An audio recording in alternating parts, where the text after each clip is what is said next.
Obviously, really proud of our guys' defensive performance tonight against what I think is one of the best. Well, it is one of the best offensive teams in the country. I think Tim runs some amazing stuff. Really puts you in vulnerable positions defensively. They spread the floor, run ball screen slips, and different combination of ball screens. I really thought it started with Micah. I thought Micah did an unbelievable job on Kendrick. I think Davis is one of the best point guards I've seen on tape all year. And, I pulled Micah aside, shoot around today. I said, do you realize how much faith we have in you? You're a freshman. We're asking you to guard one of the best point guards, if not the best point guard in the league. And I thought he took ownership in that. And then Chris McNeil, Zach Harvey, and Keith Williams also did a good job on him. I think our press was a big part of today, the ability to keep them off balance, and then our ball screen defense. Especially when we were kind of in and out offensively, didn't really gain a rhythm until Jarron really got it going. So overall, really proud of the guys' execution. Though Coach Morris did an outstanding job in game planning with us in terms of his scout, and our personnel awareness is where it needed to be. So from a defensive perspective, we'll go back and look at the film. I'm sure there's things we got to clean up, but overall I was pleased with the performance tonight from the defensive perspective. Last game, you had a top 15 defense in Temple and scored 89 points on them. This game, it's a top 25 offense in SMU. You hold them to 43. Does that speak to how much the team is buying into game plans and focus on what you guys want from them in situations? Yeah, it's a great question, Chad. So, there's three forms of communication in our program: player to player, player to coach, and coach to coach. And we don't really worry about anything else. So when that's at a high level of synergy, then I think you got a chance to be successful. We put a lot of focus in some certain areas during this week of preparation, not just for SMU, but some areas we needed to clean up. And I thought our guys did a great job of doing it in practice and then bringing it out and executing it again.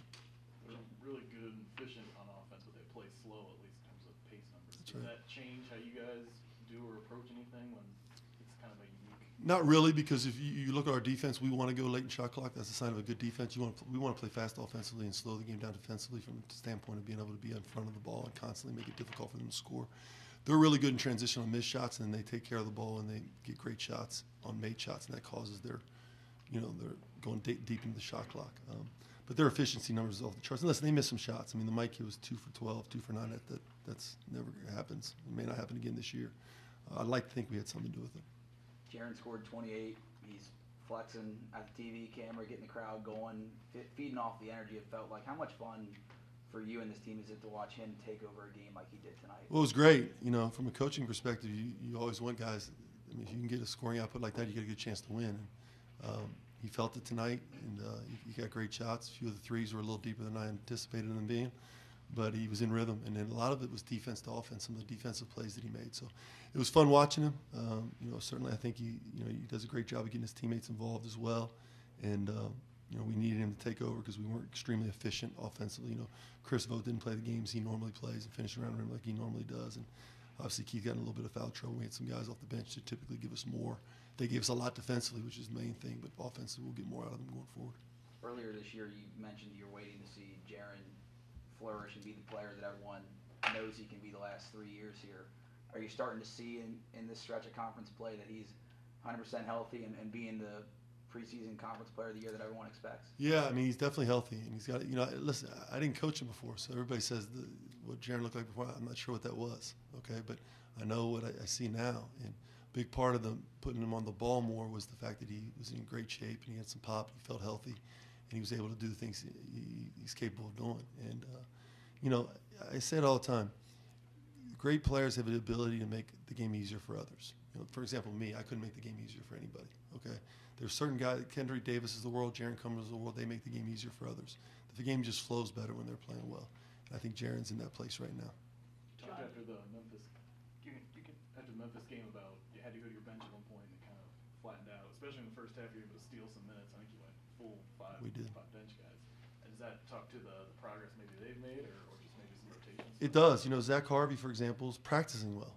And he brings it every day in practice. Mamadou, I didn't think he played his best game today, but we're going to go back to him because he's built a lot in the bank in terms of what he's deposited in terms of effort and focus.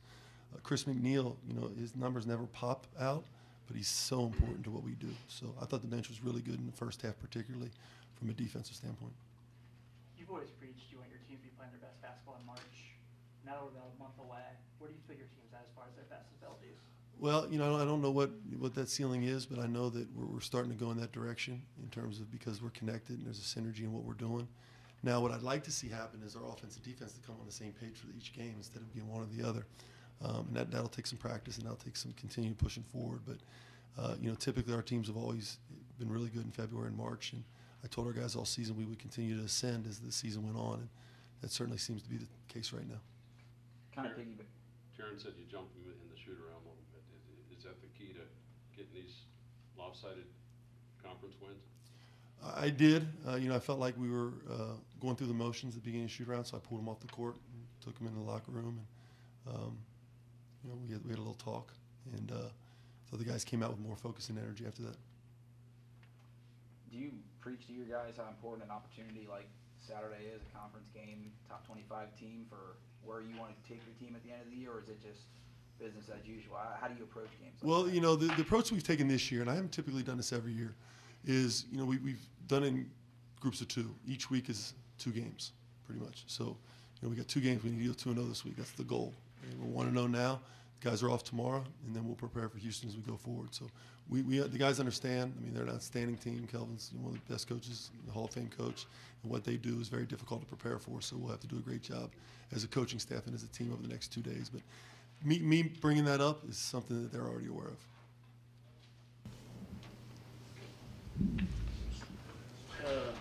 Keith, they scored 82. You guys obviously won, but they scored 82 at Temple on you tonight.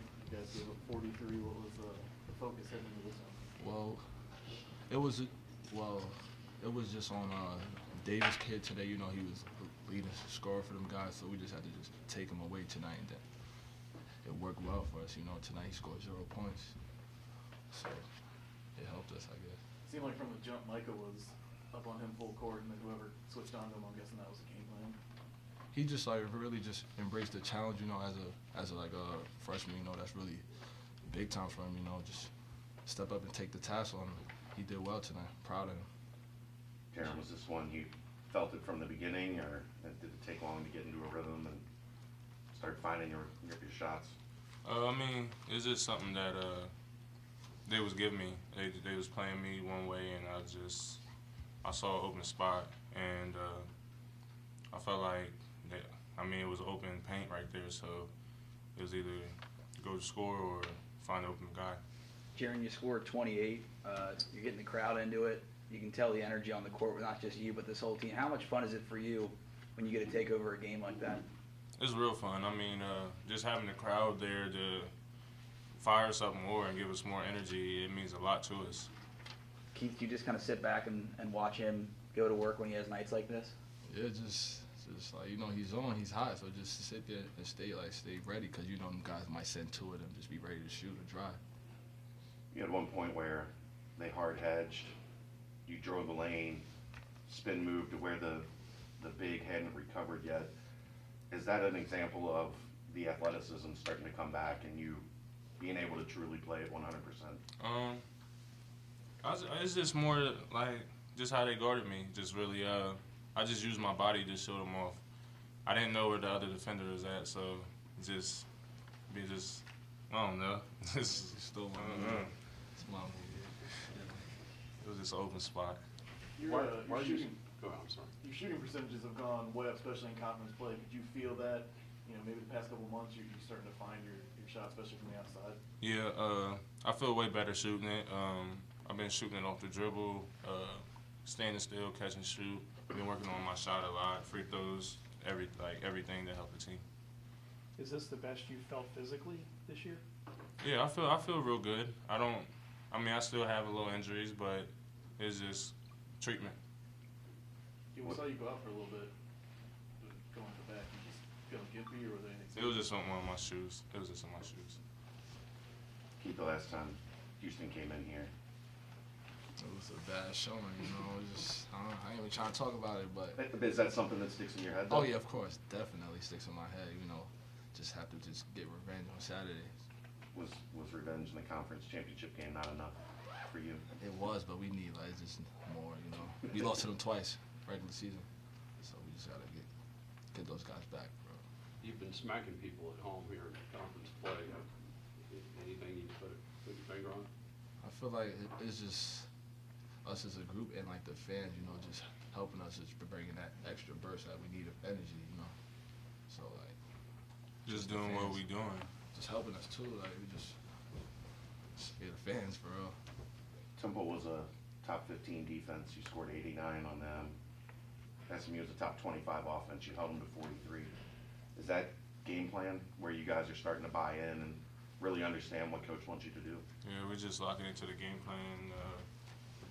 Started out with a walkthrough today. It was just, I mean, he got on us at first, and then we restarted everything and really picked it up. So that's where it started at. You've been distributing it really well, Jarron. You had 9 boards tonight too. Was that a specific focus for you? Or does it just feel like you being able to take advantage of the guys in the court? That's just me just going in and helping the bigs, because I know they're out there and they're boxing out and fighting for the ball, so I can help them with that. You guys won 4 of the last 5. You're 6-2 in conference right now. Where do you feel you guys are now as a team as we're getting closer to the end of the season?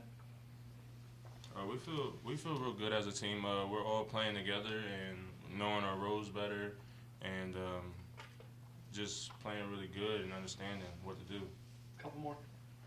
Keith, you've been on 2 teams that have been really, really good in this conference. Yeah. Does it feel like this team is getting to that level where you can make a run and try to win it? Yeah, of course, you know, we just have to just take it just one game at a time, you know. That's all we got to do. But we're starting to trend in the right direction. Nice one. Knowing how good of a team Houston is coming in, that would be a big win. How do you not let yourself start to think about NCAA tournament stuff and kind of looking ahead and still taking it one game at a time? Just, you know, just like start preparing for them tomorrow. We just have to just focus on them. We're not trying to like think ahead. We're just trying to take it one game at a time. So on Saturday, we know it's going to be a dogfight. We just got to be prepared. Thanks, guys.